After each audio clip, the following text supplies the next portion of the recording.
Bonjour à tous. Nous allons débuter ce midi de la recherche, donc intitulé La logistique hospitalière et les enjeux d'approvisionnement dans le milieu de la santé. Donc, je m'appelle Caroline Aubé, je suis la directrice de la recherche à HEC Montréal, puis il me fera plaisir d'animer nos échanges ce midi en collaboration avec mon collègue Denis Chenevert, qui est professeur au département de gestion des ressources humaines et directeur du pôle santé. Bonjour Denis. Bonjour Caroline, merci pour l'invitation.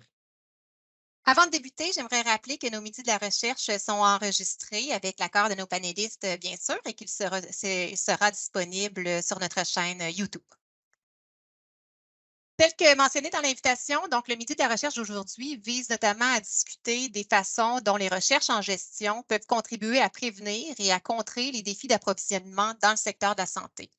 Nous aurons l'occasion d'échanger avec trois professeurs experts dans ce domaine aujourd'hui et qui ont cumulé au fil du temps une expertise académique et professionnelle importante dans ce secteur. Donc, tout d'abord, Jacques Roy, qui est professeur titulaire au département de gestion des opérations et de la logistique et directeur du Carrefour logistique de HEC Montréal. Bonjour, Jacques.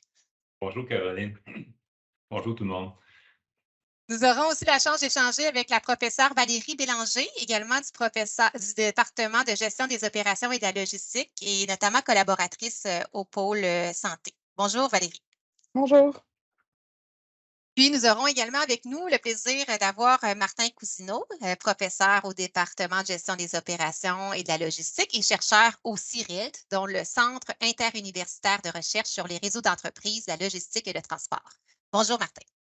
Bonjour. Donc, durant la prochaine heure, Jacques, Valérie et Martin nous parleront de leurs recherches et de leurs interventions dans le domaine de la chaîne d'approvisionnement et de la logistique. Après le panel, nous aurons 10 à 15 minutes pour prendre vos questions, vous permettre d'interagir directement avec nos panélistes. À ce moment-là, vous pourrez inscrire vos questions dans la fenêtre de clavardage ou lever votre main virtuelle. Et c'est notre collègue Sandra Etienne de la Direction de la recherche et du transfert qui prendra vos questions. Donc, avant de débuter le panel, j'aimerais donner la parole à mon collègue Denis qui peut nous introduire le pôle santé notamment et les travaux qui sont réalisés à l'école dans cette infrastructure de recherche. Merci Caroline, bonjour à tous. Donc, pour ceux qui ne connaissent pas le le pôle santé existe depuis 10 ans bientôt, à peu près 10 ans, grosso modo. On fait je dirais, de la recherche-action principalement et du transfert sous forme de séminaires et de formation, qui est destiné aux principaux décideurs et professionnels du réseau de la santé et des services sociaux. Donc, c'est un peu un guichet, je dirais, d'accès à des services d'accompagnement et à des services, je dirais, de mise à l'échelle d'un certain nombre d'enjeux sur lesquels les gens sont confrontés dans le réseau de la santé. Bon, comme vous savez, il y a un certain nombre d'enjeux importants. La télésanté, par exemple, on a donc fait le plan d'affaires de la télésanté au CUSUM. Donc, on fait de l'accompagnement et de la mise en œuvre de certains nombres d'enjeux qui nous concernent de près ou de loin, là, on concerne dépendamment des besoins. Donc, les professionnels, les décideurs approchent le pôle santé et nous proposent des enjeux et des défis. Et nous, on bâtit une équipe de spécialistes qui développent de la connaissance sur ces principaux enjeux, dans lesquels il y aura toujours un professeur de HEC Montréal de façon générale, un étudiant pour permettre le transfert des connaissances et l'apprentissage en matière de recherche, et un permanent du pôle santé, donc une coordonnatrice de projet qui s'assure de la démarche, qui s'assure de gérer la logistique, on parle de logistique, la logistique du projet pour être certain qu'on répond aux échéances et au budget et que le client est satisfait des produits qu'on leur livre. Donc, bon an, mal an, c'est entre 25 et 30 projets par année que l'on mène là, au pôle santé. Là.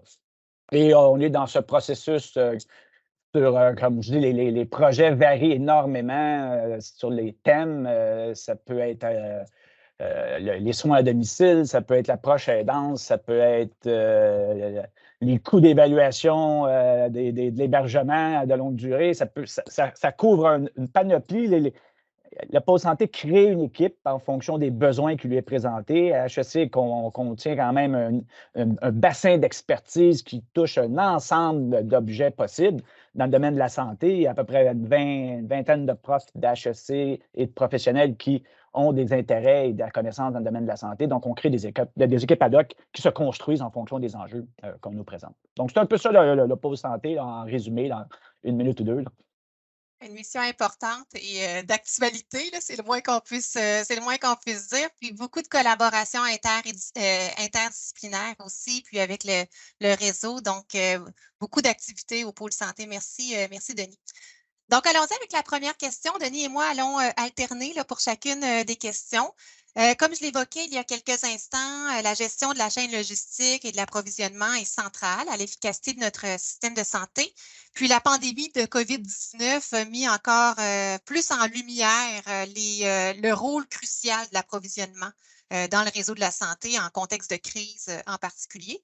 Chacun d'entre vous, Jacques, Valérie, Martin, vous abordez ces enjeux sous des angles différents dans vos programmes de recherche. Donc, pour mettre la table, est-ce que vous pourriez nous résumer soit une recherche récente ou en cours que vous réalisez présentement? Donc, à chaque question, on alternera le tour de parole. Pour cette première question, je suggère de commencer par Jacques, suivi de Valérie et de Martin. Merci Caroline. Bonjour tout le monde.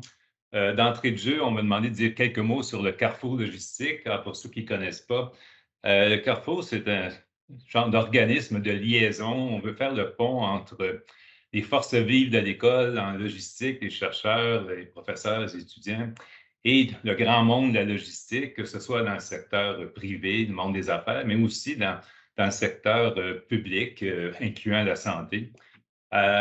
Pour ça, on a une division recherche, c'est un gros organisme, Carrefour, et notre division recherche, c'est le groupe de recherche Chaîne, qui en fait existe depuis plus de 20 ans. Le Carrefour remonte à 2004 et le groupe Chaîne existait déjà.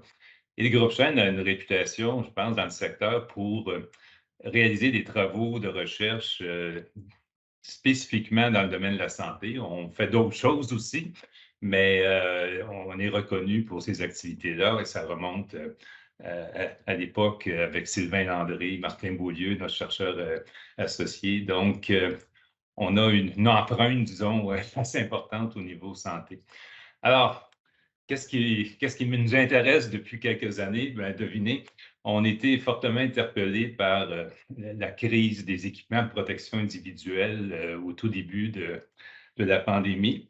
Et justement, notre réseau de contacts s'étend à l'extérieur de la province et on a participé à une recherche importante pan-canadienne qui était coordonnée par une professeure à l'Université de Windsor et que je connaissais bien. Et puis, on a participé à ce projet-là où on avait des universités de presque toutes les provinces au pays. Et l'objectif, c'était de voir qu'est-ce qui s'est passé, qu'est-ce qui a mal été, puis comment est-ce qu'on peut mieux faire à l'avenir. Alors, pour ça, HEC a réuni toute une équipe que j'ai coordonnée, mais dans laquelle on retrouvait évidemment Martin Beaulieu, qui est au centre de ça comme chercheur associé, Sylvain Landry, ses connaissances du domaine, Claudia Reboledo, spécialisée en approvisionnement, et les deux autres panélistes, Valérie et Martin Cousineau, qui ont également contribué. Donc, je dirais que, sans fausse modestie, on était quand même une des équipes les plus fortement représentées au sein de ce consortium de recherche. Et ça a donné lieu à plein de retombées, si on veut. On a vraiment regardé ce qui est arrivé au tout début de la pandémie, comment comment les signes précurseurs ont été perçus différemment d'un endroit à l'autre au pays. Ici, au Québec, on s'est rendu compte que par accident, dans certains cas, certains établissements ont vu venir des choses, ils ont placé des commandes. En Alberta, il y avait des employés chinois qui ont peut-être reconnu la pandémie avant d'autres. Donc, ça s'est fait un peu partout de façon accidentelle. Et évidemment, on a creusé ces questions-là pour essayer de voir comment les différentes formes organisationnelles là, des ministères, des organismes logistiques dans les différentes provinces, comment tout ça s'est articulé. Est-ce qu'il y a des leçons à tirer de ça? Donc, ça donne lieu à des publications où on a comparé, entre autres, le Québec et l'Alberta. Parce que l'Alberta était souvent cité comme étant mieux outillé au niveau des données, et ainsi de suite. On sait que dans l'Ouest canadien, ils ont été moins durement frappés au début. Nous, on était davantage, mais bon, arrivé à l'automne et à l'hiver suivant, c'était le contraire. Donc, on a eu beaucoup d'apprentissage tiré de tous ces événements-là. Et bon, je vous dirai dans les prochaines questions qu'est-ce que ça a donné, OK, quelles ont été les conséquences de ces projets-là. Je vous dirais que moi et mes collègues, la pandémie, on n'a pas vu passer, dans le sens où on est très, très occupés. Évidemment, ces recherches-là ont supposé des entrevues, des rencontres, évidemment, tout ça virtuel avec les intervenants de l'industrie, avec les chercheurs des autres provinces. Donc, on était vraiment très occupés de façon très intense durant cette période. Donc, d'autres volets de la recherche, puis je vais laisser la parole aux autres. On s'est intéressé beaucoup, nous, aux activités de benchmarking, comparer les performances entre les établissements de santé sur des choses aussi concrètes que la gestion des magasins, la gestion des stocks. Et on s'est rendu compte qu'évidemment, il y a une grande variété dans la performance et que si on amenait tout le monde au niveau des meilleurs, bien déjà, on aurait des gains énormes. Évidemment, on a comparé aussi la performance avec le secteur privé. Et là, c'est connu depuis 20 ans que le secteur de la santé a un rattrapage à faire au niveau des pratiques logistiques. Et donc, on essaie de voir comment on peut diminuer cet écart important là, et essayer de transposer les meilleures pratiques du secteur privé, si on veut, au secteur de la santé. Alors, j'ai assez parlé. Je vais en regarder pour un peu plus tard. Merci beaucoup, Jacques. Puis, par tes propos, puis ceux de Denis concernant à la fois le pôle santé puis le carrefour logistique, on voit à quel point HEC Montréal regroupe des forces vives dans le domaine de la logistique hospitalière puis de la chaîne d'approvisionnement. Donc, le réseau de la santé est chanceux de vous avoir pour travailler là, en collaboration pour trouver des solutions. Merci, Jacques. Donc, je cède la parole maintenant à Valérie. Merci. Mais en fait, Jacques a bien parlé d'un projet qu'on a collaboré. Donc, on a travaillé comme équipe sur ce volet de gestion des stocks, de la chaîne d'approvisionnement. Je dirais, quand on pense à la logistique hospitalière, souvent, c'est à ça à quoi on pense. Mais j'ai choisi aujourd'hui de vous parler d'un projet un peu différent pour amener un autre volet de la logistique hospitalière. Parce que la logistique hospitalière, c'est pas juste ce qui se passe dans les murs de l'hôpital, puis c'est pas juste transporter de la matière non plus. Il y a des patients et il y a des services qui sont offerts à l'extérieur de l'hôpital. Donc aujourd'hui, j'ai choisi de vous parler d'un projet. En fait, j'ai commencé dans le secteur de la santé avec des projets de cette nature-là, qui est au niveau de la gestion des services préhospitaliers. Donc, la gestion là, des services qui offrent en fait la prise en charge et le transport de patients dans des situations urgentes. Donc, j'ai choisi deux projets que je vais parler rapidement, là, qui ont quand même certaines similitudes au niveau méthodologique, mais je les ai choisis parce que c'est des projets qui ont été faits en collaboration avec des étudiants, qui ont été subventionnés par les organismes subventionnaires CRSNG ou IVADO, puis qui sont menés en partenariat avec des collaborateurs, qui démontrent bien, je pense, l'apport autant scientifique que pratique des recherches. Donc, le premier, puis c'est, comme je vous disais, j'ai fait ma thèse sur ces questions-là, qui est tout ce qui est en lien avec le déploiement des ressources, donc les équipes paramédicales puis les ambulances, pour être en mesure d'offrir un bon service à la population. Donc, vous le savez, ces organisations-là, leur objectif, c'est dans les situations d'urgence, d'atteindre le patient rapidement, de faire des manœuvres pour la stabilisation, puis de les transporter à l'hôpital dans des délais raisonnables, dans le but d'améliorer, de réduire la mortalité puis la morbidité. Donc, ces organisations-là, notamment avec la pandémie, ont été confrontées à différents enjeux. On a beaucoup d'absentéisme dans ces organisations-là qui amènent une pression énorme sur les ressources existantes. On doit atteindre les patients de façon rapide, bien sûr, parce que le temps de réponse va avoir un impact important. Donc, ces organisations-là, Urgence Santé ou d'autres organisations ailleurs dans le Québec, au Québec, en fait, se posent des questions sur les manières d'améliorer leur système. Donc, bien sûr, on peut penser à augmenter le nombre de ressources, mais dans le contexte actuel, c'est quand même assez difficile, autant d'un point de vue financier que d'un point de vue de disponibilité de la main-d'œuvre. Donc, il y a d'autres manières d'amener des nouvelles manières de gérer, de changer des règles de gestion. Mais l'enjeu est que c'est difficile de prendre ces décisions-là parce que vous pouvez vous imaginer que dans le contexte des urgences, on fait face à beaucoup d'incertitudes puis beaucoup de un problème qui est très, très dynamique. Donc, un des projets qu'on a mené avec d'autres chercheurs, c'était en collaboration avec Urgence Santé, de développer un outil qui leur permet de prédire et d'évaluer la performance. Donc, plutôt que d'aller tester ou de se fier à leur intuition, on a développé avec eux un outil qui leur permet de tester différents scénarios puis de voir qu'est-ce que ça va être l'impact, autant sur l'utilisation de nos ressources que sur le temps de réponse, par exemple, pour nommer ces deux indicateurs de performance-là. Donc, ça, c'est vraiment un projet là, qui a été intéressant, qu'on a mené avec eux. On a fait une collecte de données intense, beaucoup d'entrevues. Puis, qui m'a amené à un autre projet qui est très similaire en termes de méthodologie, mais dans un contexte un petit peu différent. Puis, je vais être très, très brève là-dessus. Là. En fait, au Québec, vous savez, on a un très, très grand territoire, ce qui fait que les ressources spécialisées ou surspécialisées sont concentrées dans les milieux urbains. Donc, quand un patient a besoin de soins spécialisés, de façon urgente, on doit le transporter. Donc, certaines régions du Québec vont être couvertes par un service aéromédical, donc on va les transporter par avion. Et au Québec, la flotte arrive en fin de vie et on se pose des questions sur l'utilisation de cette flotte-là et les avions en remplacement. Donc, il y a plusieurs compromis à prendre en compte.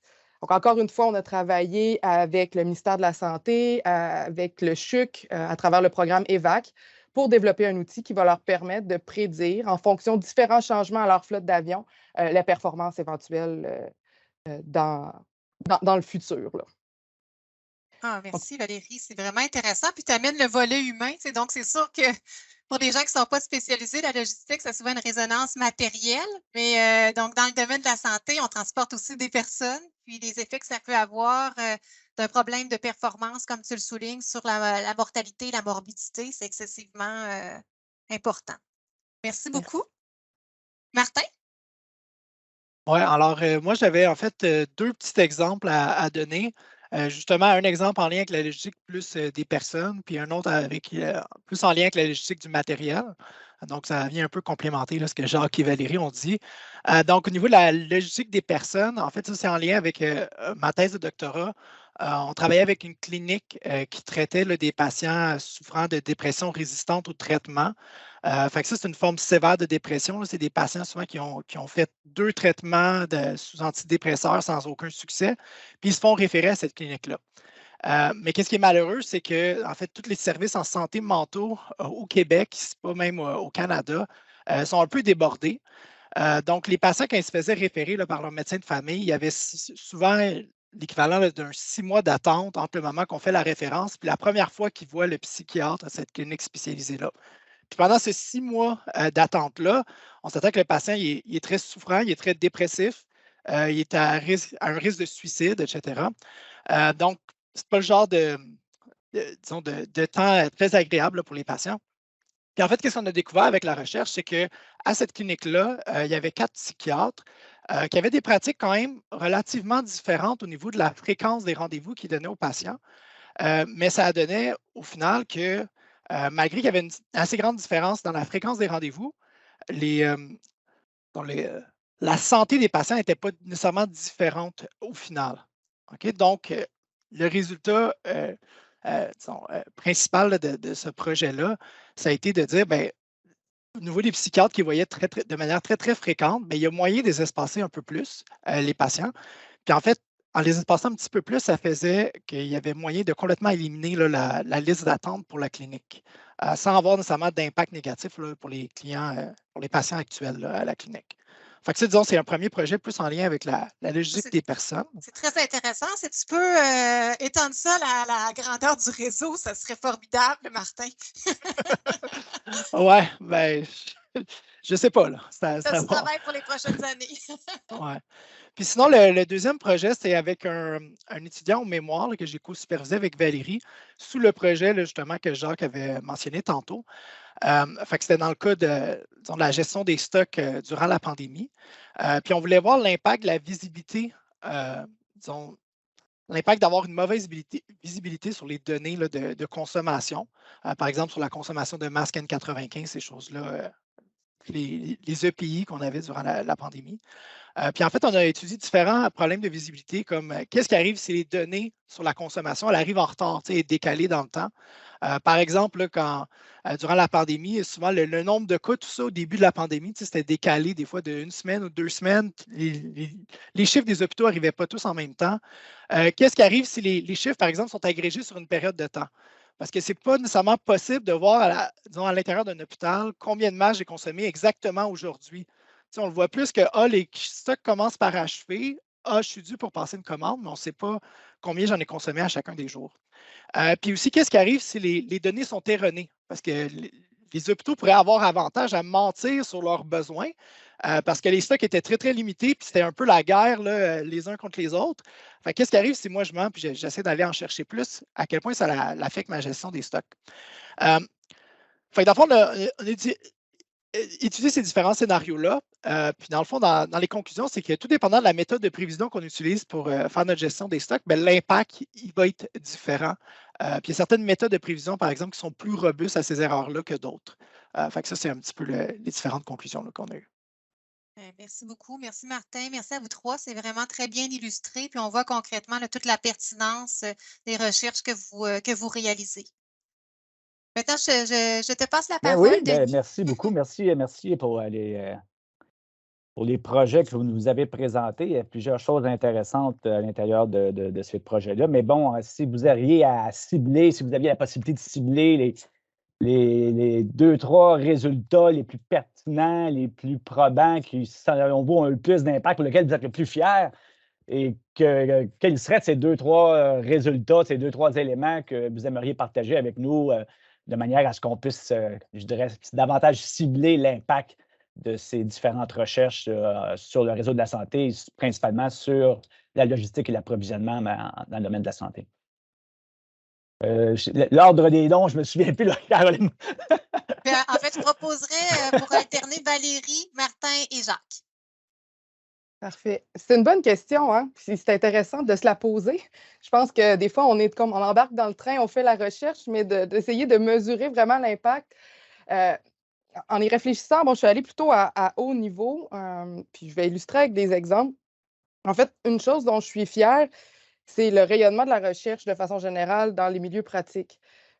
J'ai commencé il y a 15 ans à travailler sur les services préhospitaliers, puis je me souviens, là, ma première rencontre sur Urgence Santé, ils ont été très, très gentils, ils m'ont présenté comment ça fonctionnait, mais je ne sentais pas... en fait, j'étais toute jeune, j'arrivais au début de mon doctorat, et puis ils disaient très, très gentil, ils voulaient me donner des informations, mais je ne sentais pas qu'ils croyaient qu'on pouvait réellement les aider comme chercheurs.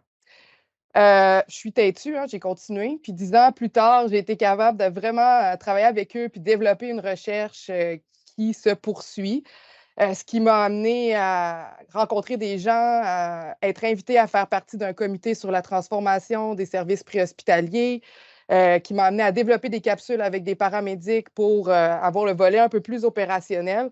Donc, d'être capable de faire connaître mon domaine, de voir que réellement, maintenant, on me dit « Ah, je ne savais pas que quelqu'un qui a étudié en génie puis qui travaille qui est professeur en gestion des opérations peut nous aider. » Pour moi, ça, c'est une grande marque de confiance puis c'est une belle source de fierté. Puis, ces travaux-là aussi ont été transférés, je dirais, ou en tout cas, ont eu des retombées dans d'autres secteurs d'activité parce qu'il y a des secteurs d'activité qui rencontrent des problématiques similaires, ce qui m'a amené à faire d'autres projets là, sur d'autres problématiques. L'autre point aussi, c'est que les travaux que je vous ai présentés tout à l'heure ont été ou vont être utilisés. Donc, l'outil qu'on a développé chez Urgence Santé a été transféré, a été utilisé là-bas. Donc, oui, c'est sûr qu'il y a des ajustements à faire, puis ils doivent le maintenir, mais ils peuvent l'utiliser autant pour des questions de recherche qu'eux ont à l'interne qu'au niveau opérationnel pour tester des différentes décisions. Donc, ça, c'est vraiment intéressant. Puis même si on n'est pas capable, des fois ce n'est pas possible de transférer l'outil, mais que nos recommandations soient utilisées pour étoffer un rapport, un mémoire au ministère aussi, là, ça... le deuxième projet dont je vous ai parlé, on en est là. On doit remettre là, dans le prochain mois nos recommandations pour qu'ils puissent les inclure là, dans le document qu'ils vont fournir au ministère pour la prise de décision. Dernier point, c'est la formation des étudiants. J'avais une rencontre, en fait, un atelier récemment, puis une collègue disait quand on s'engage avec les étudiants, c'est pour la vie, c'est pas nécessairement juste pour la période où ils sont avec nous. Donc, ça aussi, c'est une grande source de fierté de voir ces chercheurs-là évoluer à travers les projets, aller travailler dans ces organisations-là, puis eux aussi avoir un impact réel sur la prise de décision, puis éventuellement là, sur la population. Ça, c'est une grande source de fierté pour moi aussi. Donc, ce que tu nous dis, Valérie, c'est que pour être capable de développer cette crédibilité, le chercheur doit se rapprocher du milieu. Il doit, en fin de compte, être accepté du milieu et développer cette compétence qui est un peu, je dirais, différente de sa compétence initiale, c'est-à-dire de maîtriser certains paramètres du milieu pour être capable de contextualiser son approche. Parce que souvent, bon, quand tu ne comprends pas bien les contours de la réalité des gens du milieu, tu arrives avec des solutions qui ne sont pas souvent bien adaptées à la réalité de ces gens-là. Oui. Toi, ça t'a permis un peu de jouer à l'intérieur de ça et Oui. de bien comprendre les nuances qui faisaient en sorte que ton approche a été pertinente et de rapporter des résultats concrets. Oui, je dirais que j'ai appris avec les années à parler leur langage, à développer l'écoute. C'est ça. Des fois, je dis qu'il faut être bilingue. Il faut parler notre langage, puis aussi être capable de s'adapter. Puis à travers ça, on apprend énormément. Hein. C'est pas juste à sens unique, là, puis il faut être au service des problèmes. Donc, être patient, puis avoir une grande capacité d'écoute, ça, c'est ce qui m'a beaucoup servi, là. Puis, comme je dis, à travers toutes ces années-là, c'est super enrichissant aussi, là. Merci. Qui est le prochain? Je pense que c'est moi. Je pense que c'est Martin. Je pense que c'est Martin. Ouais, donc, pour faire un peu la suite de tout ça, là, comme moi, mon expérience, c'est que de faire de la recherche dans le domaine de la santé, c'est pas facile. Comme on mentionnait, là, il y a la question du langage. Si on travaille avec des cliniciens, c'est pas le même langage que si on travaille avec des gens qui font la gestion des stocks. C'est pas le même langage que si on travaille avec des infirmiers ou des gens qui s'occupent là, des ambulances et tout. C'est tout un langage, c'est tout un domaine autre auquel il faut s'adapter pour être crédible. Puis en plus, ces gens-là, généralement, ils sont débordés. Tout le réseau de la santé, en général, ils manquent de personnel. Ils ont peu de temps à nous consacrer, s'ils ont moindrement du temps à nous consacrer. Fait que moindrement qu'on veut faire des projets de recherche qui nécessitent potentiellement des vraies données réelles d'hôpitaux, d'organisations de la santé, c'est pas simple. Donc, de là aussi pourquoi ça prend du temps, puis il faut être patient. Donc, moi, mais ça reste que faire de la recherche dans ce domaine-là, ben, j'aime ça. Pourquoi j'aime ça? Ben, c'est parce qu'il y a la possibilité d'avoir un impact sur la pratique et un impact sur la vie, la santé des patients. Au final, c'est quand même, je trouve ça un petit peu plus noble que juste dire je vais augmenter les profits d'une organisation. Il y a ce côté-là un petit peu plus noble, même si ça fait qu'au final, ben, c'est peut-être un peu plus complexe là, à mettre en place.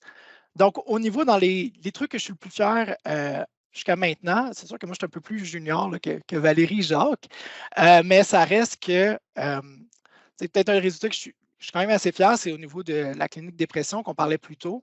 Le fait que le chef clinique dit « Ah, ça, c'est vraiment intéressant, je vais en parler avec mon équipe à la clinique, on va voir qu'est-ce qu'on peut changer comme pratique. » Je ne sais pas au final à quel point ils ont vraiment changé leur pratique, parce que des fois, ces gens-là, ils ont une façon de faire, puis il y a une certaine résistance au changement.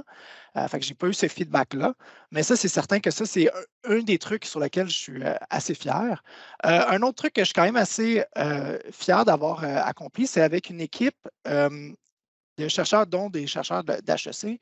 On a bâti des fiches pour le ministère de la Santé là, sur l'IA, où est-ce qu'on venait un peu définir l'IA, le potentiel, tous les enjeux éthiques et légaux vis-à-vis de l'IA. Pour leur faire un genre de folio pour les aider là, dans leur développement futur au point de vue du ministère. IA pour intelligence artificielle, pour ceux qui ne le sauraient pas. Oui, IA, intelligence artificielle, pour essayer de leur montrer qu'est-ce que c'est les vrais avantages. Est-ce qu'on doit nécessairement aller avec quelque chose de compliqué? Puis démystifier le vrai du faux, là, parce qu'il y a beaucoup de gens qui disent qu'ils font de l'IA, mais qu'au final, ils ne font pas vraiment de l'IA. Fait qu'on a fait un peu un genre de recherche documentaire là, à ce sens-là pour appuyer le ministère. Puis j'espère qu'en fait, ce guide-là va leur être utile là, dans le futur pour venir là, améliorer le réseau. Donc, je dirais à peu près ça. Là. Merci beaucoup, Martin. Effectivement, quand on commence dans le réseau de la santé, il y a tellement d'acronymes que si tu n'en maîtrises pas quelques-uns, tu as l'impression de ne pas faire partie de la gang parce que tu ne comprends rien de ce qu'ils disent. Il y a des acronymes qui ont 7-8 lettres. À un moment donné, tu ne sais même plus où tu es rendu là-dedans. ils ont vraiment un environnement qui est complexe par la somme juste des acronymes qu'ils utilisent entre eux, là, qui forment pratiquement un langage distinct. Fait que effectivement, ça prend un certain temps avant de se sentir confortable. Et donc, je pense que c'est important de pouvoir échanger avec ces gens-là pour comprendre ce vocabulaire un peu technique, là. Jacques, je te laisserai la parole à la fin, là. Donc, de quoi es-tu le plus fier, mon cher Jacques? Et qu'est-ce qui a le plus d'impact dans ce que tu as fait dernièrement? Écoute, en fait, c'est lié beaucoup à notre méthode de recherche.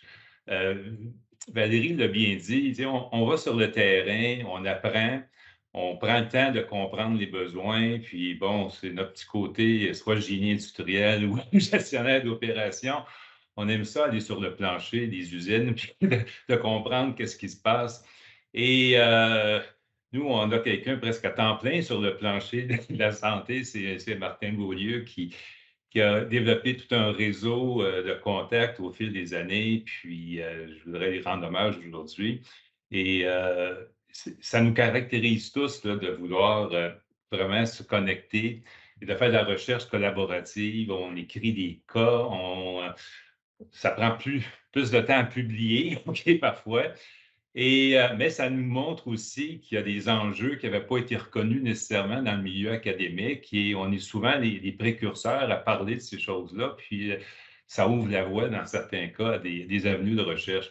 Alors, ce dont je suis le plus fier ces derniers temps, évidemment, c'est l'impact qu'on a eu à travers ce projet de recherche sur les équipements de protection individuelle, les publications qu'on a faites.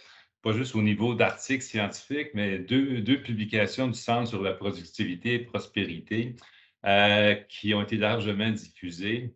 Et on sait que ça a influencé des décisions, par exemple, du rapport de la vérificatrice générale dans ce contexte-là. Une annonce, dans le fond, parce que ça vient juste d'être officialisé. On va être mandaté pour accompagner le ministère dans leur stratégie de développement d'un plan de résilience pour faire suite à tous ces événements-là. Donc, on va vraiment les accompagner, les alimenter avec les meilleures pratiques qu'on a vues dans le monde, les résultats de nos recherches. Et donc, ça va vraiment avoir un impact, à mon avis, très, très concret là, de nos activités de recherche pour influencer, disons, la suite des choses au ministère. Ça, personnellement, j'en suis très fier parce que, bon, oui, c'est bien de publier, on est pour ça, Caroline nous incite à le faire tout le temps, mais quand on réussit à avoir un impact sur la société, je pense que c'est très valorisant pour tout le monde. Merci. C'est vraiment super inspirant. Hein? Donc, vous êtes loin des chercheurs dans la tour d'ivoire. Donc, la recherche appliquée, utile directement dans les organisations, dans le milieu de la santé, comme on l'illustre aujourd'hui, c'est précieux. Donc, pour une école de gestion, tout particulièrement, ça fait beaucoup de sens que des chercheurs comme vous puissent être aussi présents. Ouais. Je peux juste ajouter une chose. En fait, l'un s'alimente à l'autre. Le fait qu'on soit présent dans ce réseau, comme disait Denis, on développe une crédibilité, ce qui fait que nos études par la suite sont intéressantes. Les gens comprennent que ça vient du milieu et que, dans le fond, cette crédibilité-là nous aide ensuite à diffuser puis à avancer. Donc, ça doit expliquer pourquoi qu'HEC, il y a seulement 5 étages. Ça évite le problème des tours d'ivoire. C'est voulu, peut-être. C'est bien. Alors, je reprends le ballon là, pour la troisième question. C'est la question qui tue. C'est la question, je dirais, la plus difficile. Donc, si vous aviez une recommandation à formuler pour améliorer l'efficacité du réseau de la santé et en accroître la valeur pour les usagers, quelles seraient là ou les recommandations que vous formuleriez à nos dirigeants du milieu de la santé en réponse possiblement là, même à la lettre récente que nous avons reçue de notre ministre Dubé? Donc voilà, alors sur une difficile question comme celle-ci, je laisse la parole d'abord à Martin, ensuite à Valérie et à Jacques. Donc, ce n'est pas une question facile. Mais en fait, moi, je vais y aller davantage à mon angle. On s'entend qu'il y aurait sûrement des milliers de choses possibles à faire. Puis ça, c'est juste mon avis personnel. Puis c'est peut-être pas les choses les plus prioritaires à faire. Mais disons, par mon expérience, je pense qu'un des premiers problèmes dans le réseau, c'est potentiellement les données. Les données à l'intérieur des hôpitaux sont vraiment réparties à droite et à gauche, des fois dans des bases de données, des fois sous format papier. Ce n'est pas facile quand on arrive et on veut faire, par exemple, des projets de recherche là, comme on fait. Souvent, on a besoin d'accès aux données, puis ils ne sont pas facilement accessibles. Donc, déjà, décentraliser à l'intérieur d'un hôpital, par exemple, comme le fait le CHUM avec le projet Citadelle, déjà, s'il y avait moyen de faire ça à l'intérieur de tous les hôpitaux, ça faciliterait déjà beaucoup la tâche. Autre chose aussi, c'est peut-être d'avoir une certaine uniformisation entre les hôpitaux, parce que généralement, quand on veut faire un projet de recherche, disons, d'ampleur, c'est rare qu'on va juste se concentrer sur un hôpital. On va souvent se focusser sur plusieurs en même temps. Puis à ce moment-là, ben, les données sont collectées de façon différente. C'est dur de vraiment faire le lien entre tout ça. Donc, je pense que les données, ça serait une première chose. Une deuxième chose aussi, c'est au niveau de... Je pense qu'il y a un besoin, puis il va y avoir des bénéfices là, à utiliser des outils d'aide à la décision. Là, puis par ça, ça peut être très, très large. Là, ça peut être juste des tableaux de bord comme commence à faire de plus en plus dans le réseau, jusqu'à des petits outils d'optimisation des horaires de patients, des choses comme ça. Mais je pense que l'important, c'est qu'au niveau de ces outils-là, c'est de commencer d'y aller étape par étape, de commencer par des petits outils simples, pas trop complexes, qui ne prennent pas trop de temps à mettre en place, mais qui vont chercher peut-être 80 du gain possible. Puis de pouvoir aller placer ces outils-là à droite et à gauche pour les différents types de décisions qu'on a à prendre, plutôt que de se casser la tête pour le petit peut-être 2, 4, 5 qu'on peut aller chercher de plus, puis de passer des années et des années là-dessus. Fait que je pense que c'est d'y aller avec des outils, des modèles relativement simples qui vont permettre d'aider les décisions qui vont avoir potentiellement des gros impacts. Puis je pense finalement, peut-être ma dernière recommandation, ce serait juste de s'assurer que tous ces changements-là, bien, ils restent pérennes. Que là, ce n'est pas parce que tout à coup, le vote populaire a changé, on change de direction, puis on recommence à zéro, on reset, on change les systèmes, on change les bases de données, on change les priorités. Je pense qu'il faut que dès qu'on met des efforts quelque part puis qu'on obtient des bénéfices, je pense qu'il faut s'assurer de les conserver dans le futur parce que sinon, on va continuer à travailler là, sans arrêt. Effectivement, je pense que c'est une bonne idée. Ça ramène je dirais, au centre de commandement qu'on a vu apparaître au Jewish Hospital avec qu'on appelle le C4. Là. Donc, on a vu cette prise de conscience de l'importance de gérer les données le plus possible en temps réel pour être capable de gérer le flux de patients et l'accessibilité au lit. Donc, tout ça a permis de faire des progrès importants. Et bon, on voit que les autres établissements sont après à essayer de faire un peu des approches similaires. Donc, effectivement, je pense que c'est central, cette question d'accès aux données, surtout l'accès aux données en temps réel, en tout cas le plus près possible de l'action pour prendre des décisions qui nous permettent de réagir rapidement plutôt que de réagir 2, 3 jours, une semaine après, alors que le problème l'urgence est embourbée et on ne peut plus avancer. Donc, c'est un peu ce genre d'effectivement, je pense que c'est un élément assez important. Merci. Excellente recommandation. Oui, merci beaucoup, Martin. Jacques? Ton micro, Jacques. C'est parce que c'est très important qu'on t'entende. On peut avoir ta recommandation.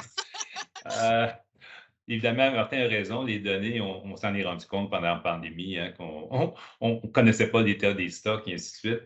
Et moi, j'ajouterais la gestion du risque. Évidemment, quand on parle de résilience, de voir comment on s'y est pris ailleurs, comment on peut mieux gérer le risque.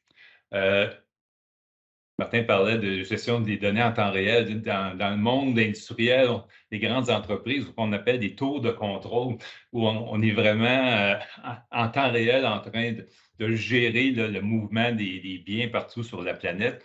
Bien, il faut commencer peut-être un peu dans cette direction-là ici.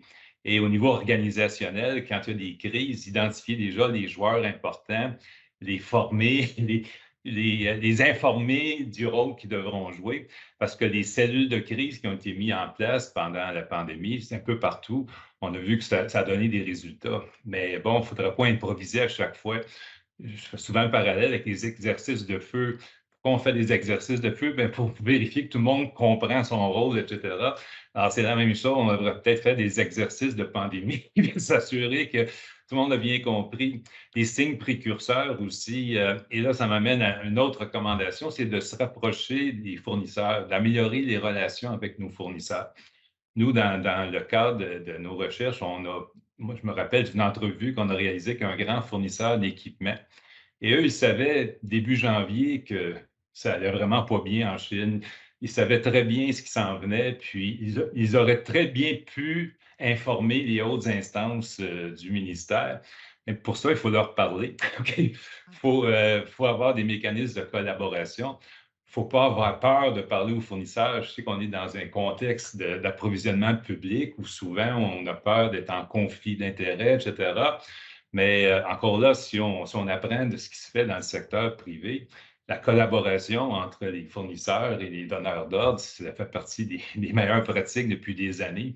Alors, si ça fonctionne entre Walmart et L'Oréal, bien, pourquoi pas s'inspirer de ça également? Ça ne sera pas facile, mais il faut mettre en place ces mécanismes-là si on va être capable d'avancer. Et ça va aussi loin qu'au niveau stratégique, que dans le quotidien, échanger les prévisions que Martin, sur lesquelles il travaille, avec les fournisseurs également, pour qu'ils soient capables de mieux nous servir. Donc, il y a un petit peu le mindset à changer au niveau du gouvernement. Puis on espère qu'on va pouvoir avancer dans ce sens-là avec le mandat qu'on vient d'avoir avec le ministère. Ça va faire partie des préoccupations. Et il y a un côté analytique aussi là-dedans. Donc, regarder des catégories de produits, lesquels sont plus à risque dans la chaîne d'approvisionnement. Est-ce que c'est les matières premières qui sont à risque? Est-ce que c'est la production? Parce que ce qu'on a vu, on s'est lancé partout dans la pandémie. On s'est mis à fabriquer des blouses dans les sous-sols des hôpitaux. On s'est mis à lancer des entreprises. CAE s'est mis à fabriquer des respirateurs. Bon, bravo pour tout ça, mais la prochaine fois, il faudrait peut-être qu'on soit un peu mieux préparé. Et c'est pas vrai que c'est juste en conservant des stocks dans des grands entrepôts qu'on va être mieux préparé. Il faut trouver la bonne stratégie pour les bons types de produits. Et là, nous, je pense qu'on peut jouer un rôle là-dedans. C'est intéressant ce que tu dis, Jacques, parce qu'il y a une équipe de France qui est débarquée il y a 2 semaines pour venir nous parler un peu de l'apprentissage pendant la pandémie dans le milieu de la santé. Et à leur grand désarroi, ce qu'ils s'aperçoivent, c'est que la plupart des pratiques sont revenues à l'état initial. C'est-à-dire que les gens ont adopté une forme de résilience qui les ramène où ce qu'ils étaient plutôt qu'une résilience qui les amène ailleurs. Et ça, c'est une crainte que moi j'ai. C'est plus que tu soulèves. Est-ce qu'on va avoir appris quelque chose de tout ça?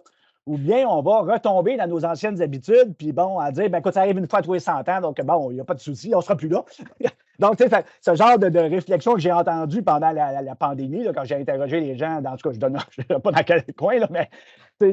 Et donc, tu sais, je pense que c'est vraiment une leçon importante que tu apportes là, à l'égard de tes travaux. Tu as parfaitement raison. Puis, dans mes discussions, quand je parlais avec Martin, je dis, bon, c'est beau tout ce qu'on a fait, mais what's next? Qu'est-ce qui va arriver après ça? Est-ce qu'on va, comme tu dis, revenir à nos anciennes habitudes ou le personnel va changer puis on va tout oublier ça? Et ça, c'est un risque qui est très, très réel. C'est bon. Merci. Merci. Valérie. Je pense qu'on est rendu à Valérie. À moi, là? Ouais, c'est vraiment une très bonne question.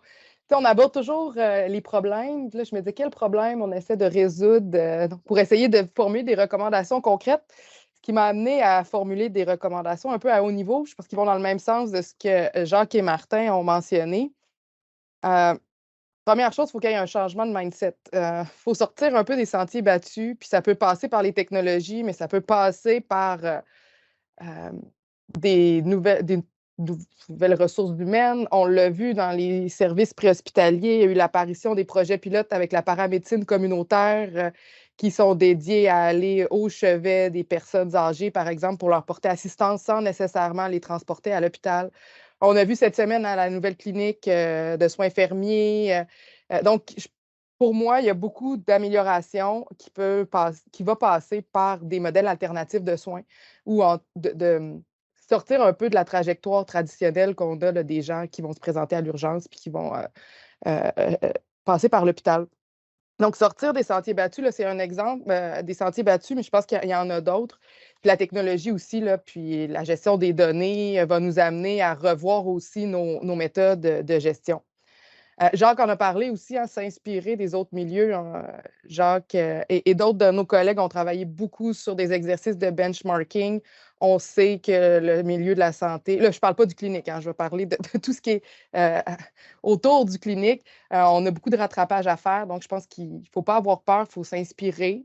Ça revient au changement de mindset aussi. Là. C'est sûr qu'il y a des paradigmes qui vont devoir changer.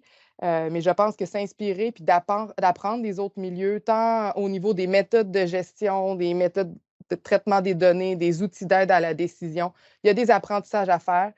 Puis bon, il faut être réaliste, c'est pas facile, mais je pense qu'on peut, en allant, comme Martin l'a mentionné, de façon itérative, en faisant des petits pas, en impliquant les gens, transformer progressivement là, le milieu. Puis bon, je l'ai parlé, travailler avec les gens, hein, parce qu'on sait que c'est difficile de changer les façons de faire dans le secteur de la santé. Si on veut que ce qu'on propose comme chercheur soit adopté, il faut travailler avec les gens, les écouter pour arriver à trouver des solutions qui vont être adaptées. Puis des fois, c'est peut-être pas la solution complexe auquel on pense ou le modèle qu'on voudrait développer. Des fois, c'est un compromis entre ce qu'eux ont en tête et ce que nous, on a en tête, mais il faut leur permettre d'avancer, je pense.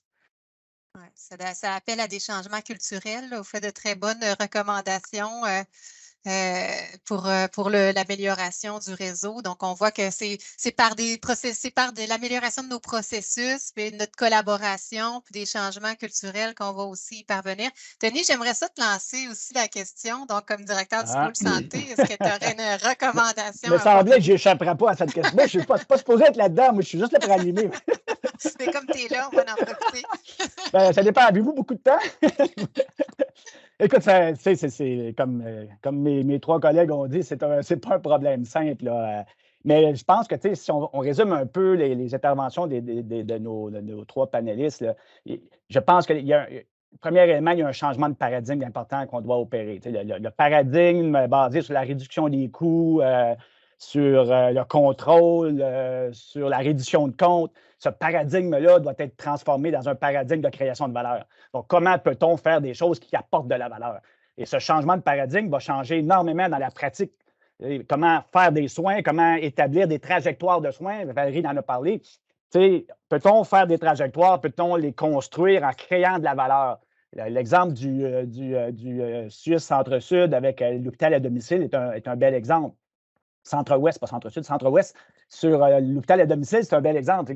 Comment créer de la valeur dans l'hospitalisation sans passer par la méthode traditionnelle, c'est-à-dire l'hospitalisation en milieu hospitalier. On peut hospitaliser à domicile. Et ça, ils ont développé donc tout un appareillage qui permet d'offrir des hospitalisations sécuritaires, de qualité. Et je dirais que les résultats qu'on observe sont excessivement positifs. Là. On obtient des résultats bien meilleur souvent que dans l'hospitalisation directement à l'hôpital. Donc, comment réussir à créer des approches qui vont mettre de l'avant la création de valeur? Et dans l'approvisionnement, c'est directement un élément central à cette question. Comment créer de l'approvisionnement fondé sur la valeur? Martin Beaulieu est là, il sait de quoi je parle.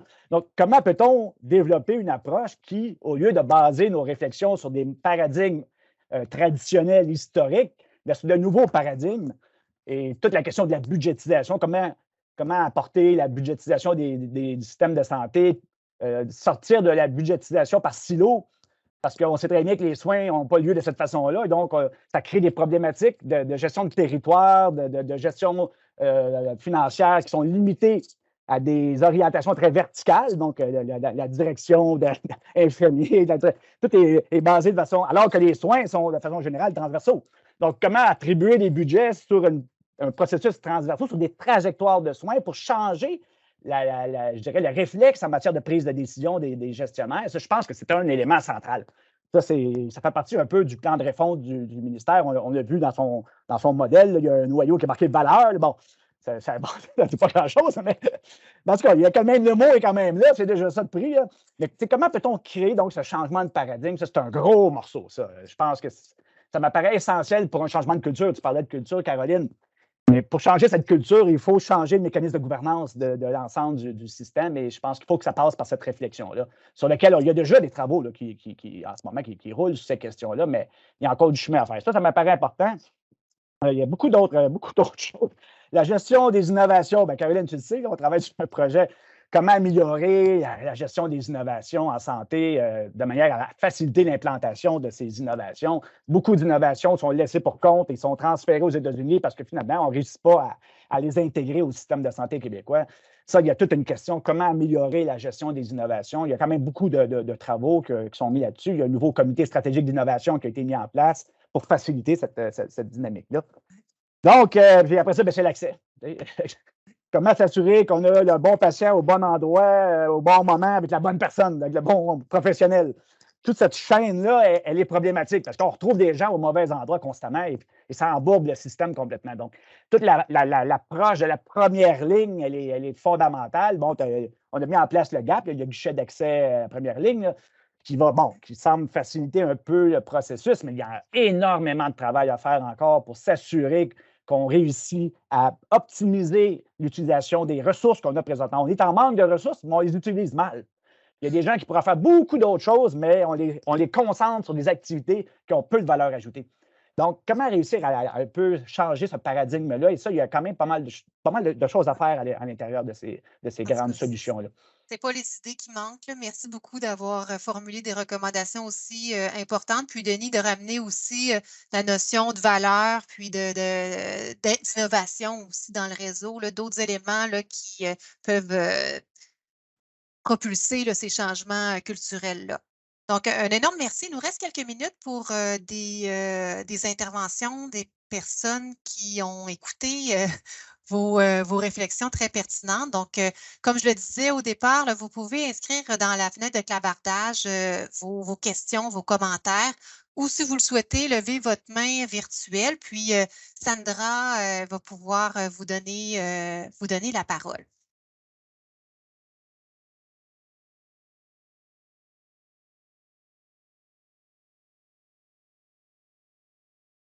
Pendant que les gens formulent leurs questions, peut-être, on a parlé souvent de Martin. Donc, Martin est là aussi. Donc, je ne sais pas si, Martin, tu voudrais ajouter. Je sais que tu es plongé là, constamment dans ces enjeux de logistique hospitalière. Est-ce que tu aurais voulu ajouter quelque chose par rapport à ce que nos collègues ont mentionné? Si Martin est toujours avec nous.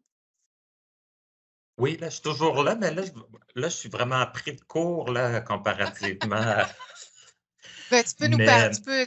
Effectivement, tu n'étais pas préparé, mais si tu veux mentionner. Ben, j'aurais comme une idée qui complète un peu celle que Valérie a formulée précédemment, puis que je vois au niveau des activités logistiques dans le réseau de la santé. À tort ou à raison, mais je pense que c'est à raison. Le réseau a comme développé une structure assez particulière pour encadrer les activités logistiques dans le réseau comparativement aux autres provinces. Et cette structure-là permet d'une certaine façon de générer beaucoup de créativité. Tu sais qu'on ne parle pas beaucoup, mais il y a beaucoup d'expérimentations qui se déroulent actuellement dans le réseau. Là, en tout cas, j'ai assisté à des réunions, c'est assez fascinant. Là.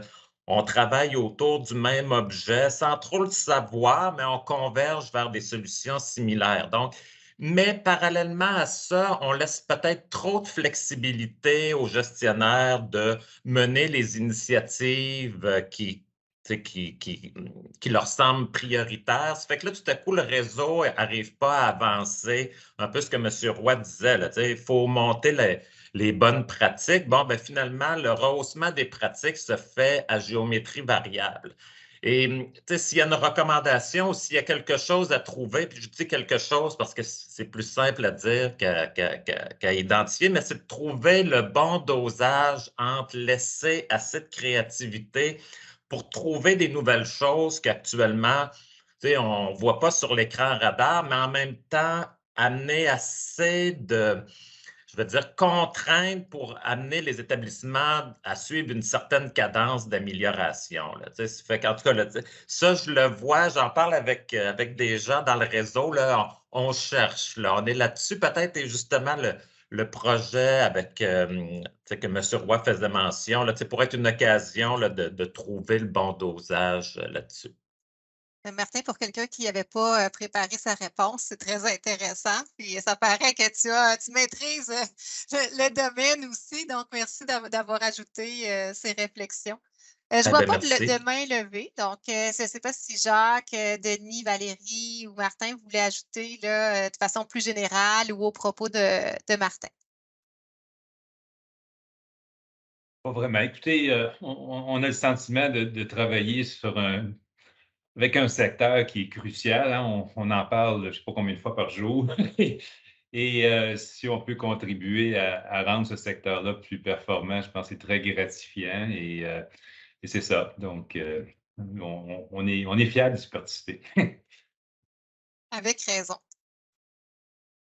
Donc voilà, je ne vois pas, on a laissé le temps aux personnes de se manifester. Peut-être que les questions viendront là, ultérieurement puis vous seront dirigées. Mais c'était, je vais donc prendre le temps de vous remercier, là, Denis, d'avoir co-animé avec moi, mais aussi là, vous trois panélistes pour le partage de vos expertises. Jacques, Martin, Valérie, c'est vraiment, ça a été vraiment un plaisir d'échanger avec vous ce midi. Puis je vous félicite pour la rigueur puis la pertinence de ce que vous réalisez.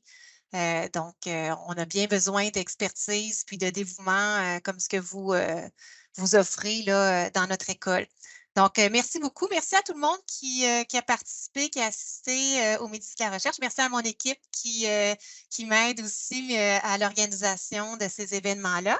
Puis, les Midis de la recherche reprendront cet hiver. Donc, vous recevrez une invitation pour un Midi de la recherche qui devrait se dérouler au mois de février et on sera sur le thème de l'entrepreneuriat. Donc, voilà. Alors, je vous souhaite, si je ne vois pas certains d'entre vous d'ici les fêtes, de belles vacances, puis un bon après-midi. Merci à tous. bientôt. Merci revoir. beaucoup. Merci. Au revoir. Au Merci, au revoir. revoir.